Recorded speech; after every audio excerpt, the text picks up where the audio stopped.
Hello, my name is Sue Rayner, and this is my persuasion speech.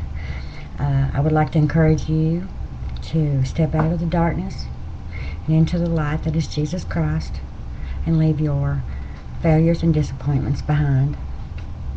On December 31st of 1998, I lost my mother in a tragic car accident. We had just been there for Christmas, and little did we know that it would be the last time that we seen her. Looking back, I wonder where she is spending eternity. If I had been in that car at that time in my life, I know where I would be. I was living on the edge of darkness, and after the accident, I took the step into pitch black, and Satan got a hold of me, and it would be a long time before he let go. According to Carolyn Arends of Christianity Today, Satan is like a big old snake. Jesus Christ has cut his head off, and he don't know he's dead yet. And he is thrashing around, causing havoc in people's lives who are not dressed in the full armor of God. According to the Bible, God's mercies are new every day, and we can wake up each morning and live unhindered by the past and by the hold that Satan had on us. God's love is unconditional, and he doesn't want to leave anyone here in the darkness of this world when the time comes for him to gather us all up and live in the New Jerusalem. To convince those of you who don't know God's love and his mercy, I'm going to take you down memory lane and tell you of my experience with Satan and with God. Let's start in 1999 when I came face to face with the wreathing, thrashing, half-dead Satan. Now there's a difference according to the University of Kentucky College of Medicine Center on Drug and Alcohol Research. There's a difference between cocaine abuse and cocaine dependency. I suffered from both of them. I suffered from abuse before my mom died because I let that little devil that sits on your shoulder tell me it's okay to try a line of that cocaine or pop that pill or get drunk on that alcohol. Satan told me it was alright because I still kept my job, took care of my family, maintained my home. Now, after the accident, it became full-blown dependency.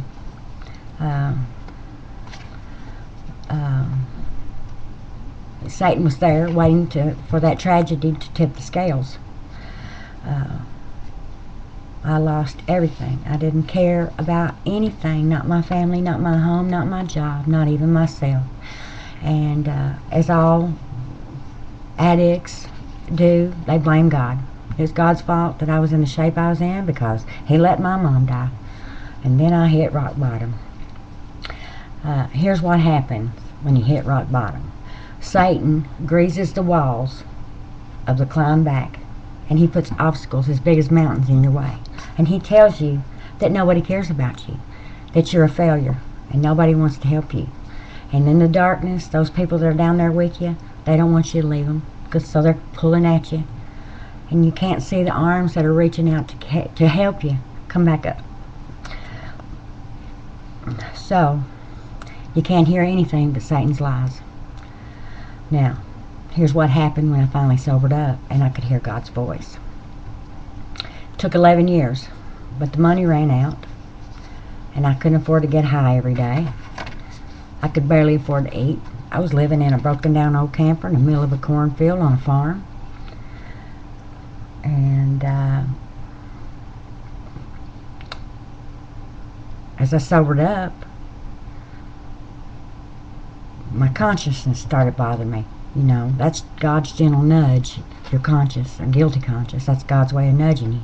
You got Satan still telling you lies, but God just keeps on nudging. Now I'll share with you the day the light entered my life. It was a Sunday morning. I'd been high the night before. A few days before that, a bunch of my party buddies had went to jail, and if it hadn't been for God, I would have been right behind them. He woke me up. Light was flooding that camper. He said, "Get up, get ready, and go to church." Well, Lord, I hadn't been to church in 12 years, except to see my son married. And I thought then that the roof would be coming in on me. But I did. Jumped in the truck. Truck kind of drove itself all the way down to the Main Street Church of God.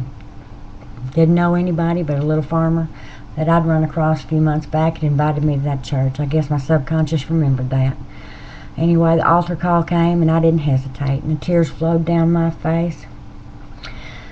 And all the pent-up hurts, failures, mistakes, misconceptions, lies, and my sinful living flowed out, and He wiped my slate clean.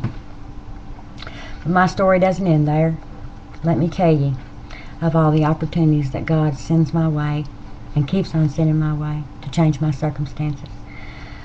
Ephesians 2:10 tells me that God has a plan for me. It says we are God's masterpiece.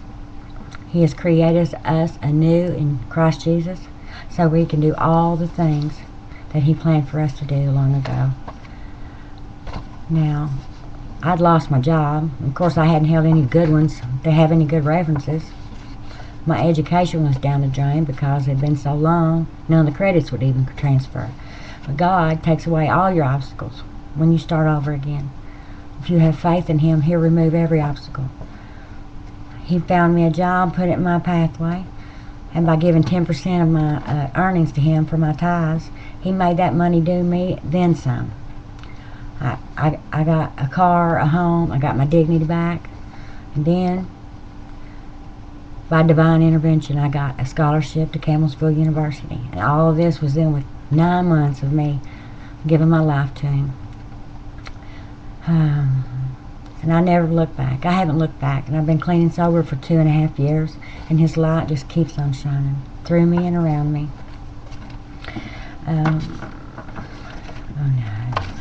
Through me and around me. Now that you've listened to me give my testimony, I want to urge you to give God a try. It's time for you to stop wandering around in the dark looking for the living among the dead. You need to step out of your regrets and your failures and step into the resurrection life. When you're born into the family of God, you're raised up as new creatures. You're no longer walking around in circles, going nowhere. He has a specific plan for you. And since you don't know what He has in store for you, you need to keep your attention on Him. You get into His Word as part of your daily walk. The devil will work hard to make you focus on your problems and your regrets. Satan doesn't want you to know that we have the resurrected life of Jesus Christ in us. He's terrified that we will begin to act like Jesus.